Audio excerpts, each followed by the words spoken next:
अलैकुम वरहमतुल्लाहि वबरकातुहु। तोबा तौबदा मिलूदगी तारक्लिबा पी असिसु अंगक्पनी। पिरांगना मपानदा सिंथबा चामथोकपना थमोइदा ओइना सामथोई। मरम अदुना तोबा तोइना तौबा मथौ ताई।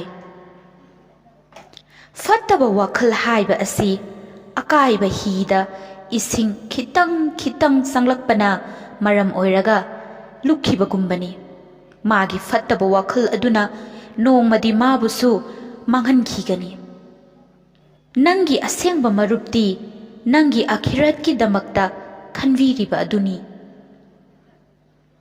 नसा नसागी पुंसीबु ngaushannabada matam manghangano। हे पाखंग लेसाबीसिंग करम्बा मतमदा इबादत तौगनी। गुना तौबगी पांगल फौ लेरक्त्रबा मतमदुदा ngaktaba ngamde adugumlaba miyoising thabak phangnanabagi damaktadi larik mayam pai tawbatabu janat phangnabagi damaktadi Quran bu sonde।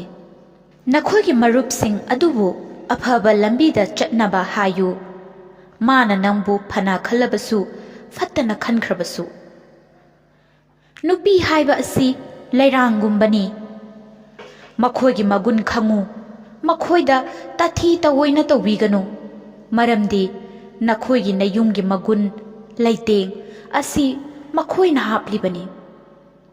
awatpa asoibadi miyoi khudingmakta lay tawbatabu migi awatpa asoiba adu khak ui। khong khudi thirabasu leiton adudi khudi thidanaba hotnau।